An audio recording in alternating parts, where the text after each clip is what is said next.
Okay, then let's get this live watch party of The Mandalorian, Chapter 13, started. And there we go. I'm connected. Yeah. We start with another recap. Let's see how long this one is. Does it keep in trend with the latest ones that have been pretty short? The armorer tells him that the baby Yoda is in his care, and Bo Katan helps him out, recruits him first, and then, of course, we know from last episode, helps him out, last to last episode, and points him in the direction of Calodan on the forest planet of. There you will find Ahsoka Tano. Let's see if she's played by Rosario Dawson. Mm, all right, so I guess this is going to be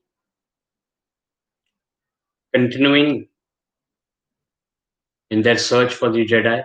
And okay, pretty short recap. There we go. The Lucasfilm logo comes up, followed by the iconic Darth, Vader, and other helmets from the Star Wars series. This is a little bobblehead that I won from Twitter a few years back. All right. We open in an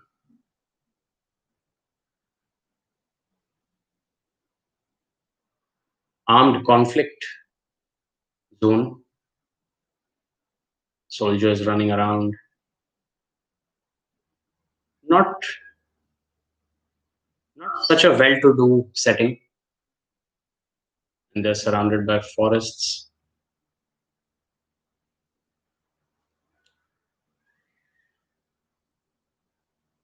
All right. Straight up.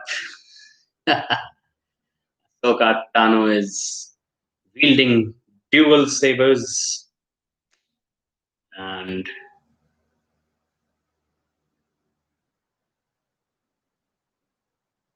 wow, chops a tree, sorry, right through the trunk and uses that piece itself to knock out one of the bad guys. Okay,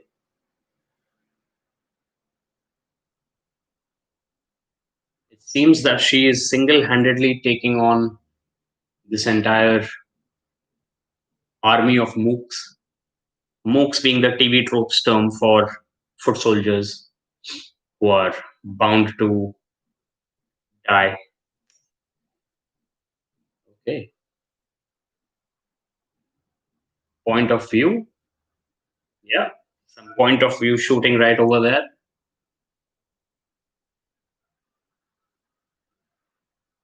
And she was right behind him all the time.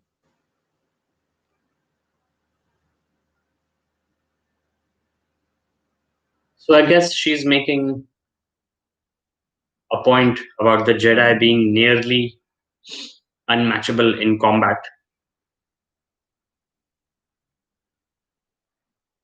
Let's see what her purpose for coming to this place is.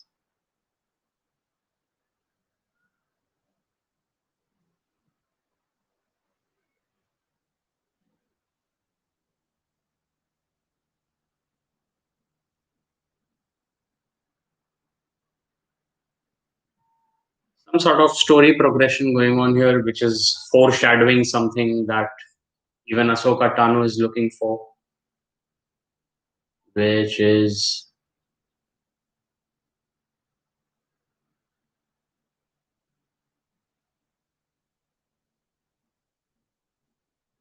so obviously she's being hunkered down by the enemy, and yet she says that the lives of her citizens does not matter to her. All right, so it seems that she's on a path to justice, or she's looking for some sort of information.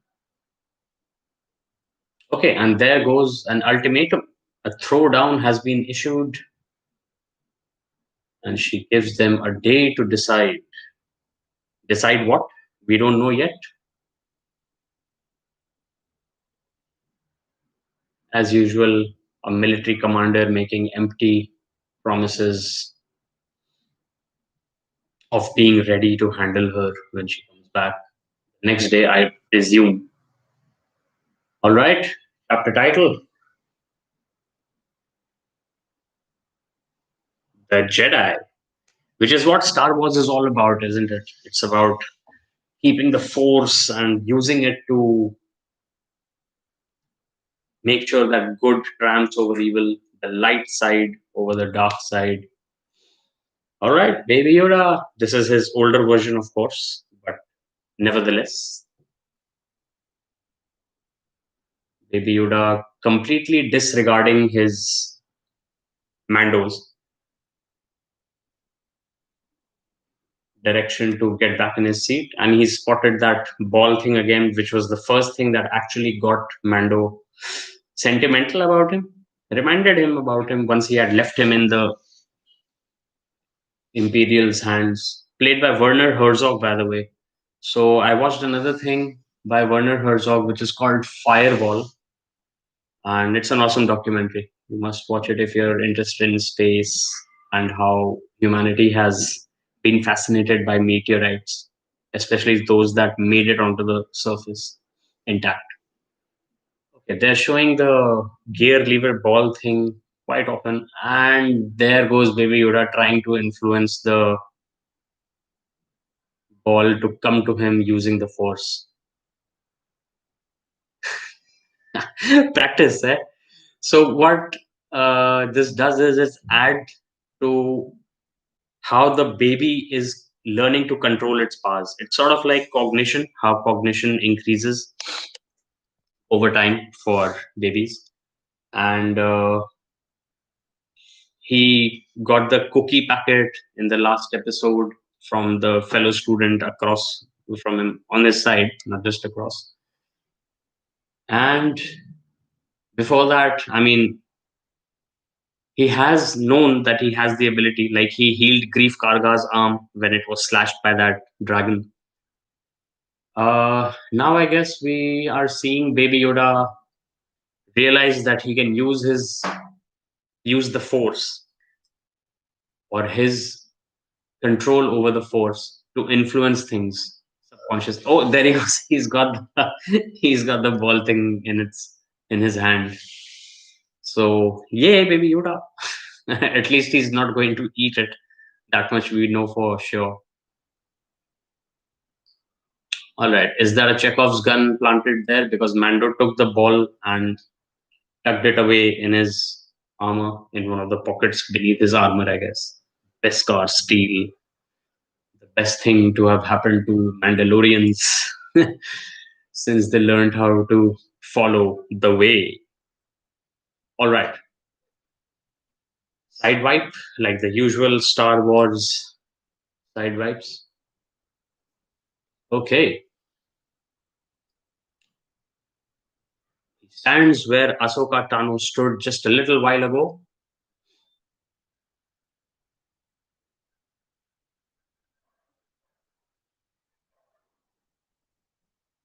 And again, his armor is recognized.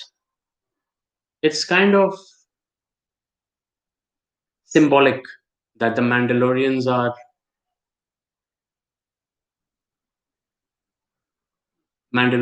proud of their warring heritage, like Kshatriyas in Hindu mythology and religion, and Viking warriors, and so on and so forth.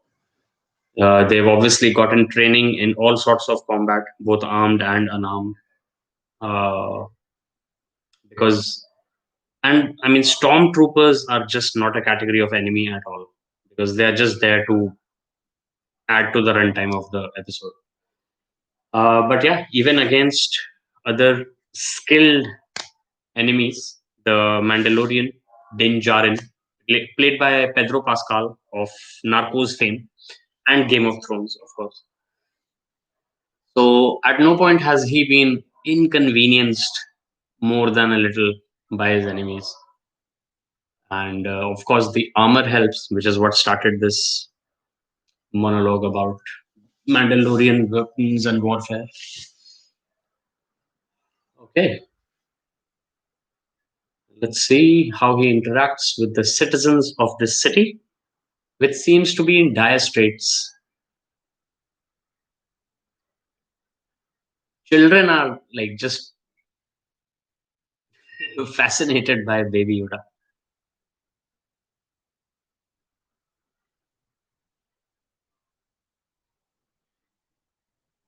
Okay, so if soldiers have come to accompany him to the magistrate, it seems possible that she is going to try and put him against Ahsoka Tano, maybe without revealing her name or that she's a Jedi. Let's see how this episode pans out. The runtime was 45 minutes, if I remember correctly. Yeah, close to that. You're right. People have been strung up in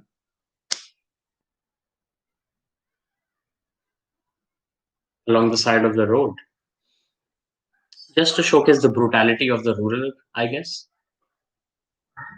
Okay, then.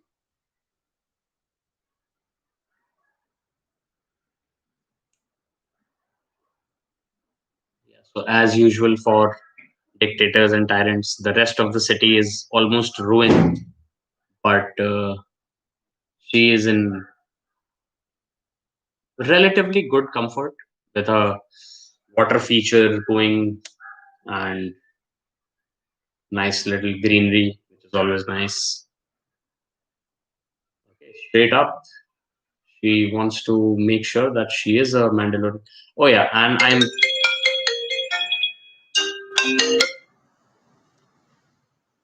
guessing that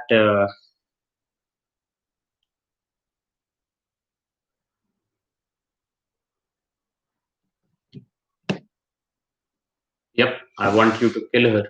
So that's along expected lines. The Jedi are the ancient enemy of Mandalore. So we kind of knew about that, right? Because of certain hints that were dropped by the armorer who set him on his quest, as well as a few other little hints here and there.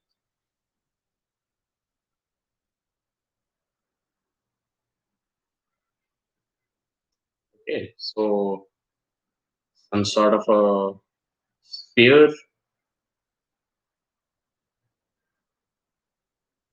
which I'm guessing is going to be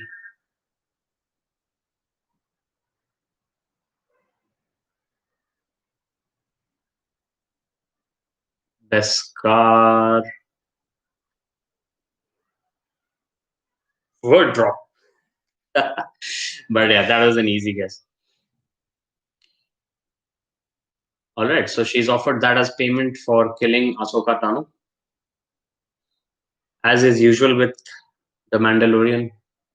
I'm sure something is going to happen that turns the circumstances into his favor, where he gets to parlay with Ahsoka Tano as well as get the spear of Beskar. Okay, so now he heads back out into the forest in which Ahsoka Tano is.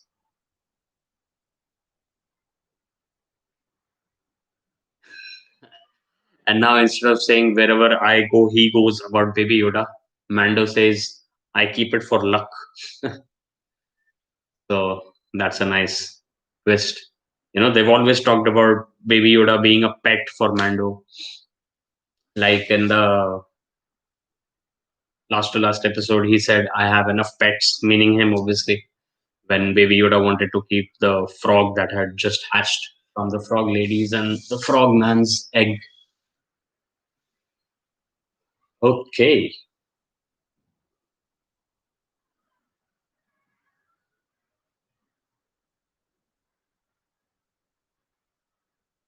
Oh, I had put on some background music last time, but slipped my mind this time. So apologies for those of you who watch this later and realize that there is just my weaves his way into the forest in search of the Jedi, Ahsoka Tano,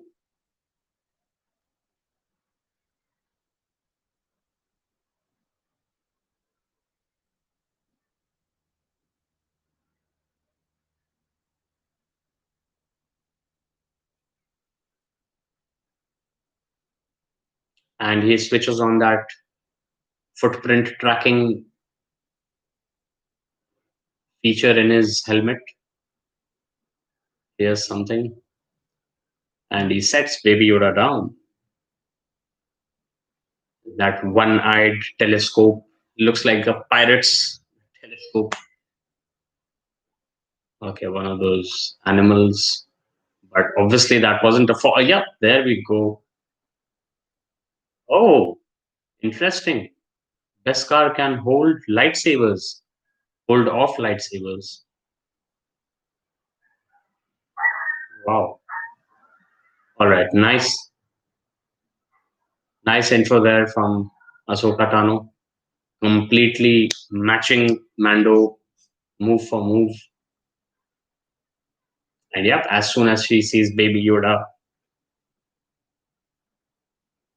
wiggling its ears, she straight away drops her guard and starts to walk towards it. Uh, Mando dropping Bo Katan from the last to last episode obviously immediately struck a chord with her. So she's conversing with Baby Yoda over a light. The moon is huge on whichever planet they're on. All right.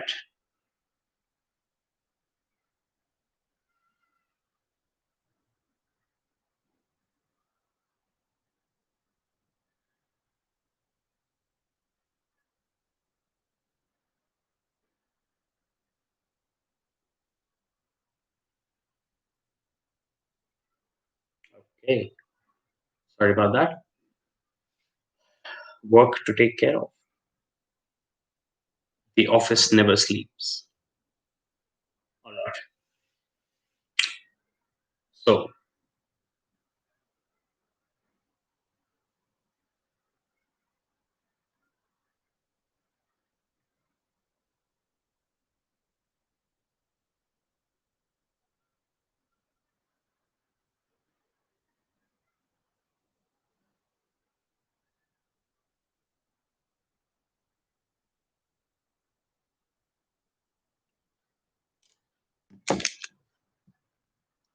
okay.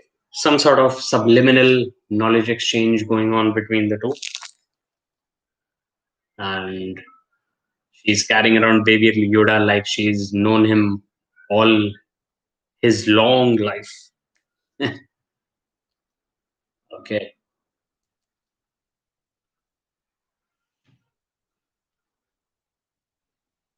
Some revelations coming up, I'm pretty sure, as we are almost at the halfway point in this episode.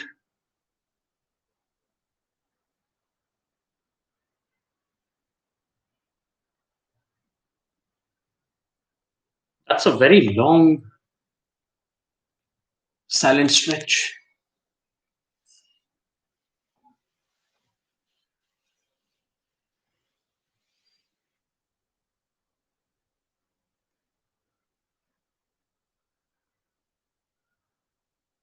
Oh, Grogu.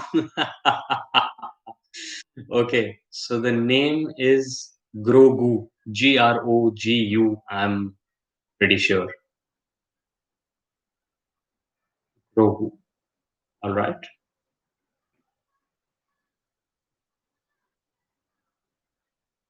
If you'd like to hear Mando say the name, let me disconnect.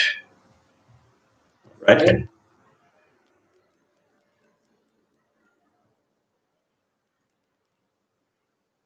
Grogu. Yeah.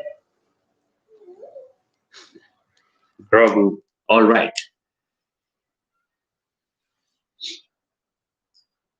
Oh, Many masters have trained him. Okay, so he has been trained in the way of the Jedi. All right, that makes it interesting because he has been taken from the temple of the Jedi, not the temple of the king, that awesome song.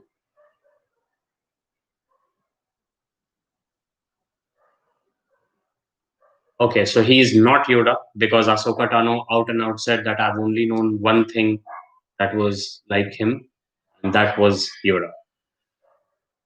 So, yeah, okay.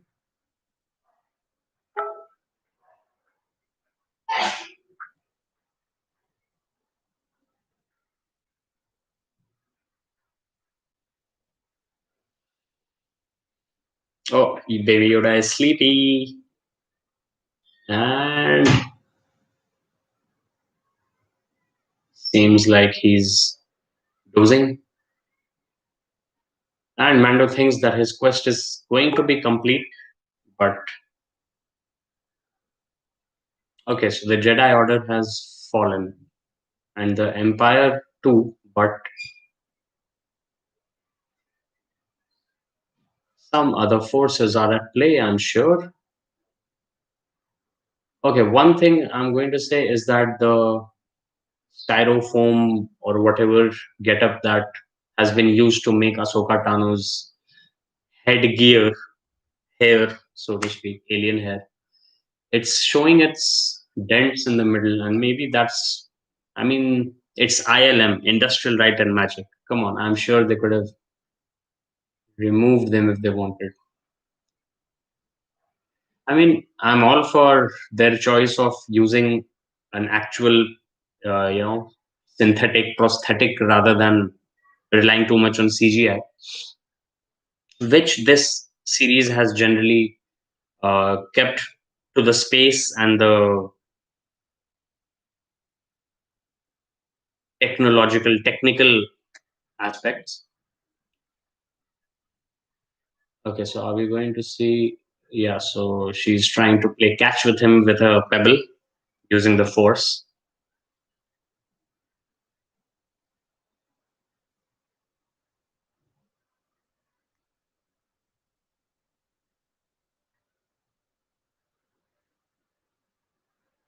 What is Baby Yoda going to do with the pebble?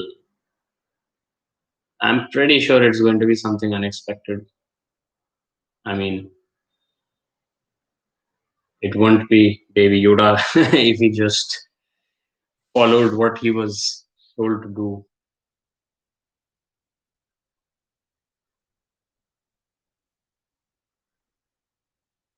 Yep, he drops it like a stone. That awesome, awesome song by the dearly departed Chris Cornell and Audio Slave.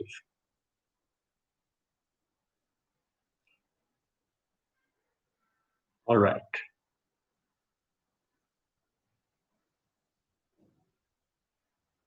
Yeah, of course, Ahsoka Tano, there's going to be fear in him. The kid has been through a lot. I mean, we call him the kid, but who knows?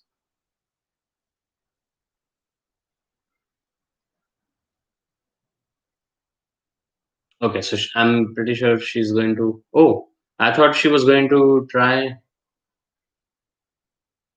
Yeah, so that's what she's going to do. She's going to try and forge a bond between Mando and Baby Yoda, which is already pretty strong, as strong as the Force. May it be with you. Okay,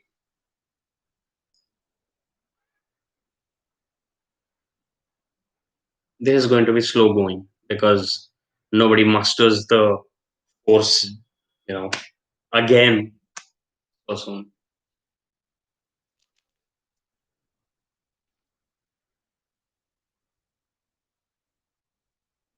Okay, so let's see if Baby Yoda or Grogu, shall we call him?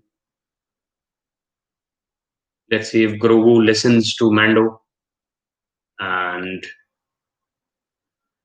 levitates the stone. Stonium leviosa.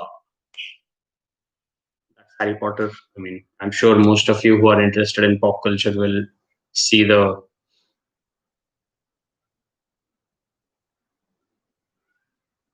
shout out.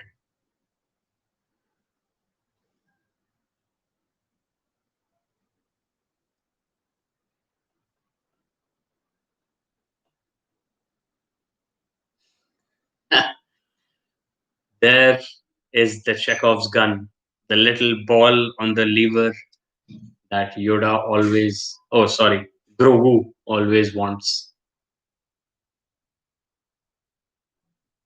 I'm pretty sure Grogu is not going to trend as much as Baby Yoda has and will. But yeah, I guess it was a conscious decision on their part to reveal its name, and that through a Jedi. So, as expected, he just whips the ball into his palm with the force.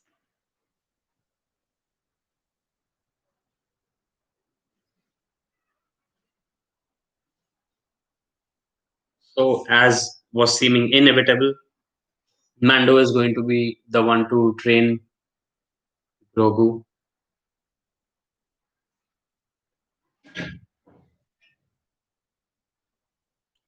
And because they don't want Grogu to go over to the dark side because of anger, which was what turned Anakin into Darth Vader, she wants Mando to train him so that he listens to the good side, the light side.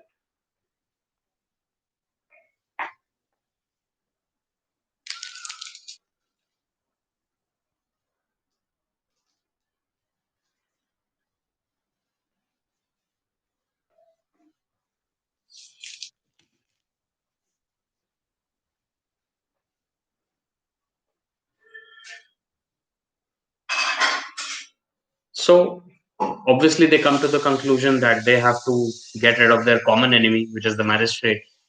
And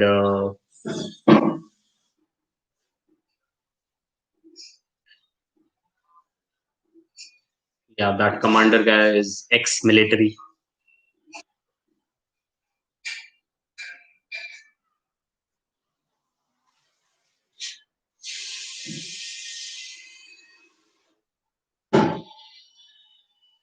Okay, so till now, obviously, the highlight has been Grogu being the name of Baby Yoda, and that Beskar can hold off lightsabers, which was supposed to be the cutting edge to everything. Darth Vader does not agree.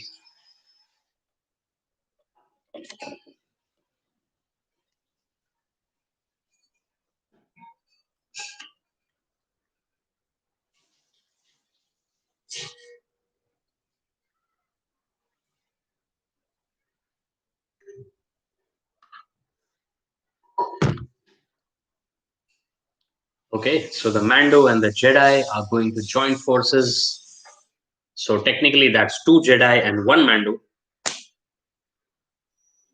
Let's see what Din Djarin, Ahsoka Tano, and Grogu do to the enemy encampment.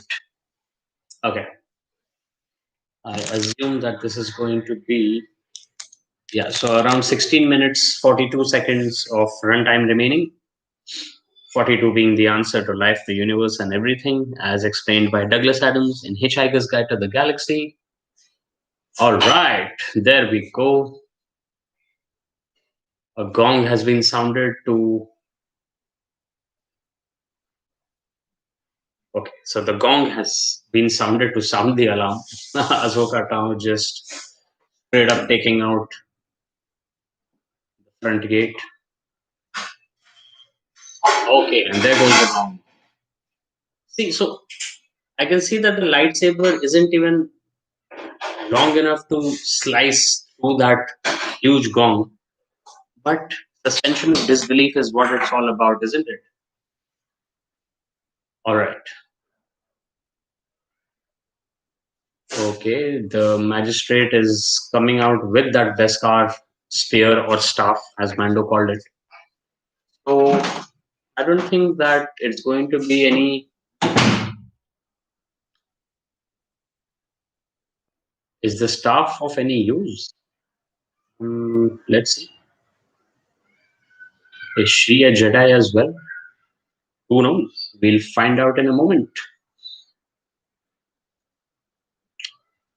Mando has still not put in an appearance.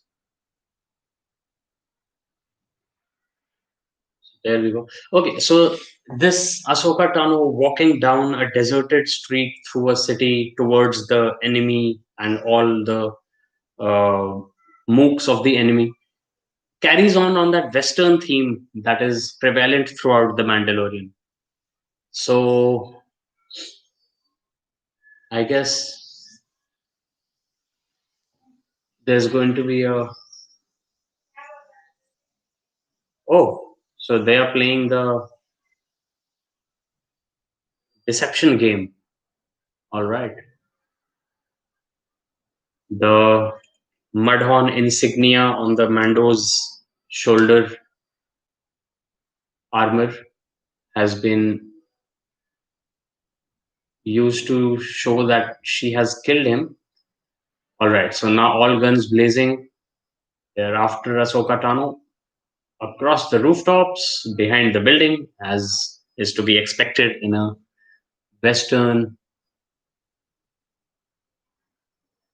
storyline.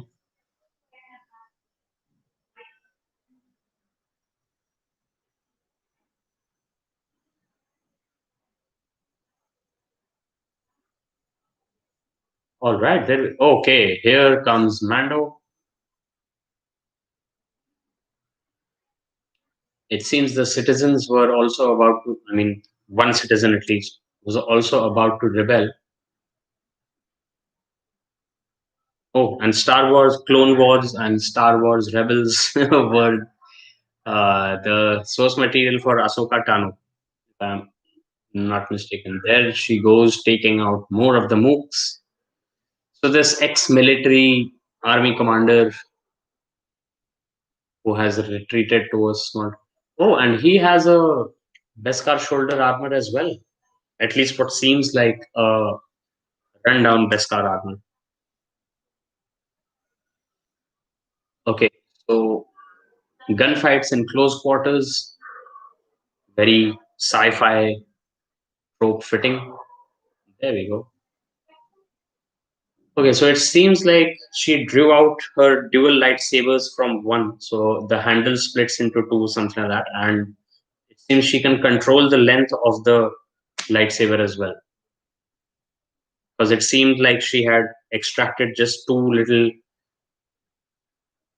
stabbing length weapons from her handle over there. There we go. Okay.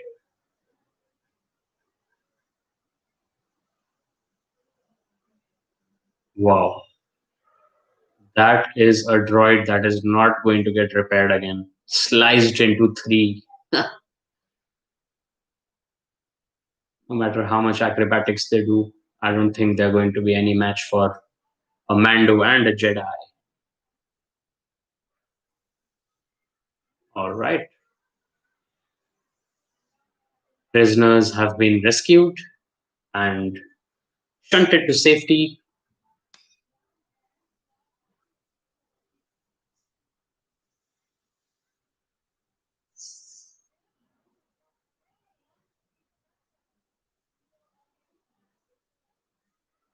They are face to face in that same empty street that stretches through the town.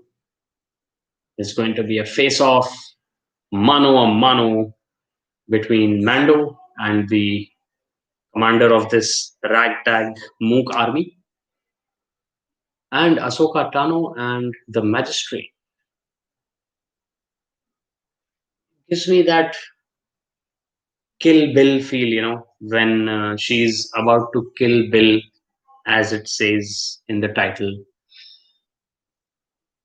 in Bill's courtyard, that has snow and little water features. All right, so she's going to be using the Beskar staff as a weapon. which seemed pretty obvious. I mean, why would you be lugging around 6 feet of Beskar steel if not to fight with it? All right. How is this throwdown going to go down?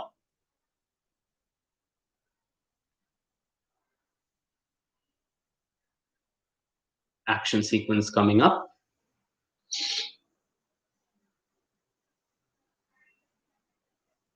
Very.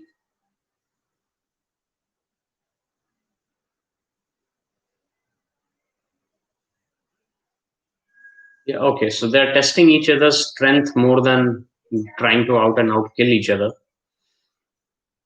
Very oriental sort of martial arts feel, swipes and parries.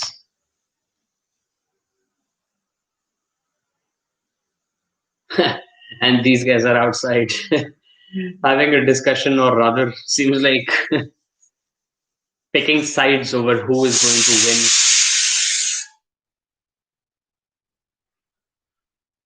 I believe it's going to take one more whistle from the pressure cooker for the rice to be ready, by which time we. Oh, there are still about 10 minutes to go. Okay, not bad, not bad. It seems that we are going to be. Yeah, so this seems headed for a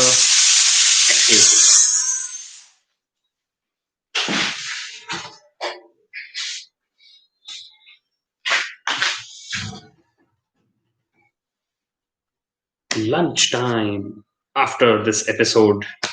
Chapter 13, The Jedi of the Mandalorian. All right, so while the ladies fight inside, duel, I will say inside, Ahsoka Tano dueling with dual lightsabers, and the magistrate having knocked one out with her Beskar spear.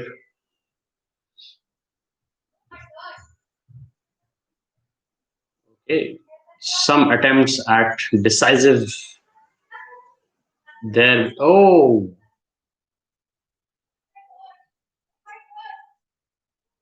because the Beskar staff has fallen inside, the ex-military commander is going to play a.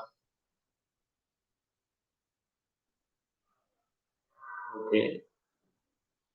Yep, he was trying to do the die-hard thing of pulling out a gun at the last moment and shooting down Mando. But Mando is, of course, wise to that, having been through so many duels, not just across this season, but across last season as well. There we go. I mean, Quick Draw McGraw. I don't know if anybody remembers that cartoon. I mean, I'm sure many people will find it if they look for it. But that was a fun little cartoon. I think it was a horse and his little sidekick. Forget the name.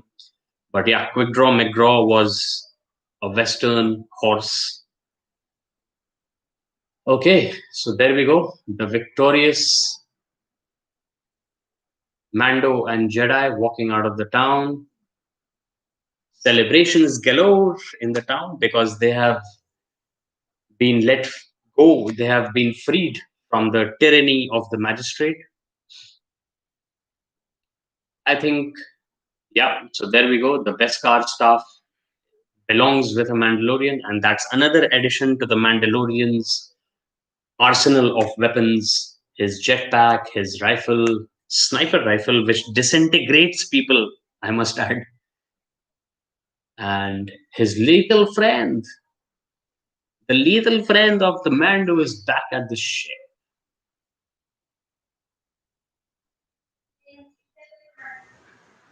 And he seems insistent on leaving Grogu or Baby Yoda back at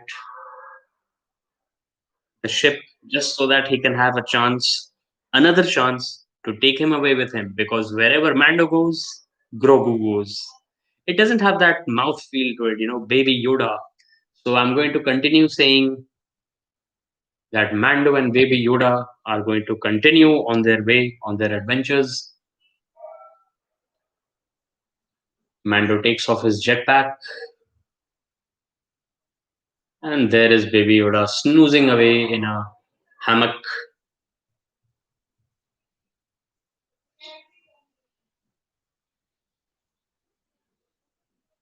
Okay, Mando says that it's time to say goodbye, but it would be pretty against the way things are if he actually decides to leave Baby Yoda behind.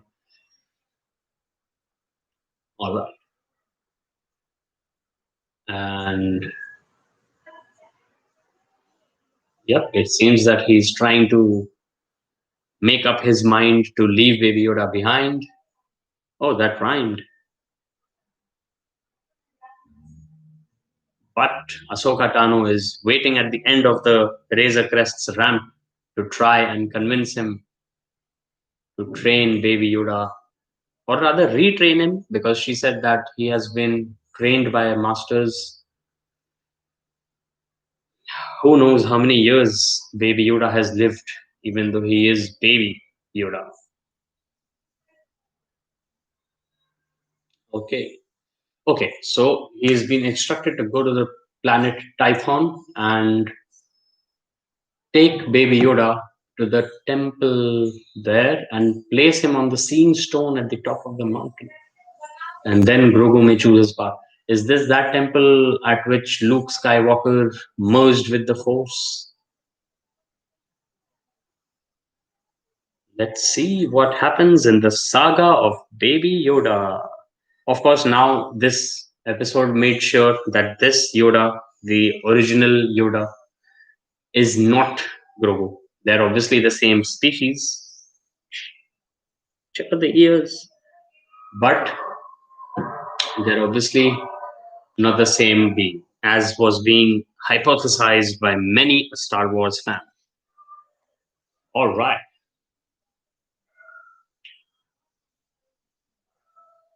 there we go.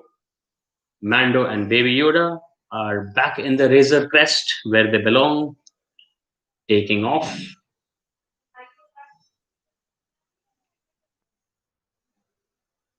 So it was like the previous episode, The Siege, was a way for Mando to level up if this were a game, which I'm pretty sure it's going to be at some point in the future. I mean, if John Favreau doesn't have a problem. Ahsoka Tano walks back towards the city. All right. So at the end of the previous episode, directed by Dave Filoni. Okay. As always, I appreciate these, written by Dave Filoni as well. I appreciate these watercolory script storyboards that the credits play over. So they're like a nice little recap of the episode, and they give an idea of how they imagine things first and then translate them onto the screen. Okay, so what do we know about the Mandalorian from this episode? The first and foremost thing being Baby Yoda and Yoda are not the same. Baby Yoda's name is Grogu. He has lost his memory because he's been in hiding for a long time after he was snatched from a Jedi temple. And great music by Ludwig Göransson, by the way. And that Beskar can withstand lightsabers. All right. So with that, Darth Vader and Yoda, two opposite manifestations of the Force, and I bid you goodbye. Let me just take this opportunity to say that my book is out on Amazon. The link is in the description. All right, it's about travel and stuff. I'm sure you will like the blurb better than what I can say impromptu over here.